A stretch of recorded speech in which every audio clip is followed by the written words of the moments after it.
ایک شخص نے سیدنا عبداللہ ابن عمر رضی اللہ تعالیٰ عنہ سے ایک مسئلہ پوچھا۔ سیدنا عبداللہ ابن عمر رضی اللہ تعالیٰ عنہ صحابی رسول ہیں، نبی اکرم صلی اللہ علیہ وسلم کے سچے متبع محب، آپ کی سنتوں پر عمل کرنے والے۔ سوال سن کر پوچھا سوال کرنے والے سے کہ بتاؤ یہ سوال جو تم پوچھ رہے ہو یہ وقوع پذیر ہوا ہے کہ نہیں؟ یہ معاملہ وقوع پذیر ہوا ہے؟ یہ مسئلہ درپیش آیا ہے؟ اس شخص نے کہا کہ نہیں، ایسے ہی پوچھ رہا ہوں، بناوٹی مسئلہ خود ہی بنا لیا، فرضی۔ سیدنا عبداللہ ابن عمر نے کہا کہ میرے والد گرامی سیدنا فاروق اعظم رضی اللہ تعالیٰ عنہ ایسے لوگوں پر لعنت بھیجتے تھے جو فرضی مسائل پوچھتے تھے۔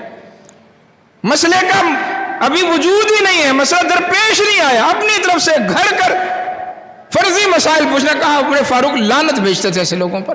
مسئلہ درپیش تو آنے دو، مسئلہ درپیش آ جائے گا پھر اس کا حل بھی مل جائے گا انشاءاللہ۔ تو فرضی مسائل نہ پوچھیں، مطلب اور مقصد یہ ہو کہ مجھ پر جو مسئلہ درپیش آیا ہے، میں جو لا علم ہوں، جو میں اس مسئلے سے جاہل ہوں، میری یہ جہالت دور ہو جائے۔